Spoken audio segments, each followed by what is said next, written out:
దేవుని నామమునకు స్తోత్రం. సభలో వచ్చిన దేవజనులకు, ఇప్పుడు వచ్చిన మీ అందరికీ నేను చెప్పబోయే సాక్ష్యం ఏంటంటే, ఒక 7 months బ్యాక్ మేము ఇల్లు షిఫ్ట్ అయ్యాము. అప్పుడు ఏమైందో తెలీదు, ఓనర్కి మేము నచ్చామో నచ్చలేదు తెలీదు, ఇల్లు ఖాళీ చేయమని చెప్పారు. తర్వాత వెంటనే ఇల్లు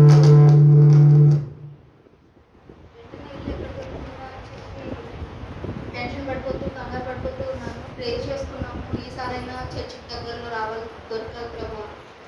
చర్చికి దగ్గరలో అంటే నేను సండే ఒప్పుకుంటే వచ్చేదాన్ని చర్చికి. నాకు చర్చి పెట్టిన ప్రతిసారి రావాలనిపిస్తుంది, కానీ దూరం ఉండడం వల్ల నేను రాలేకపోయేదాన్ని. చర్చికి దగ్గరలో దొరికితే బాగుండు అనుకుంటూ ప్రే చేసుకున్నాను. అలాగే చర్చికి దగ్గరలోనే ఇల్లు దొరికింది. అలాగే పెళ్ళైపోయి 4 years అయింది, ఇది 5th year. ఇంట్లో పని చేసుకోలేకపోయా, అంటే చిన్న విషయమే కావచ్చు, ఏదో ఒకటి చిన్న జాబ్ ఏదన్నా దొరికితే బాగుండు అనుకున్నాను.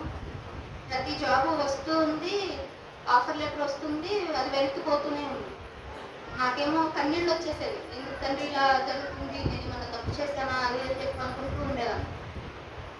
ఒక మంచి జాబ్ నాకు ఇవ్వడం కోసం అవన్నీ వెనక్కి నెట్టేశాడండి దేవుడు. ఆ విషయంలో నేను చాలా సంతోషంగా ఫీల్ అయ్యాను. పెళ్ళైన దగ్గర నుంచి ప్రతి సంవత్సరం సమ్మర్లో మా హస్బెండ్కి అనారోగ్యం పాలవుతూనే ఉండేవాడు.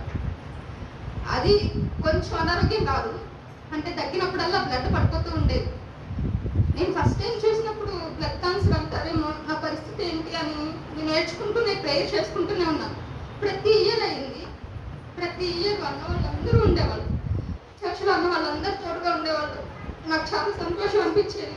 ఈ ఇయర్ మాత్రం అలాంటి కష్టమేమీ లేకుండా నాకు మంచి జాబ్ రావడానికి కానీ, నా భర్త ఆరోగ్య విషయంలో కానీ, ప్రతి విషయంలో దేవుడు నాకు తోడుగా ఉన్నాడు.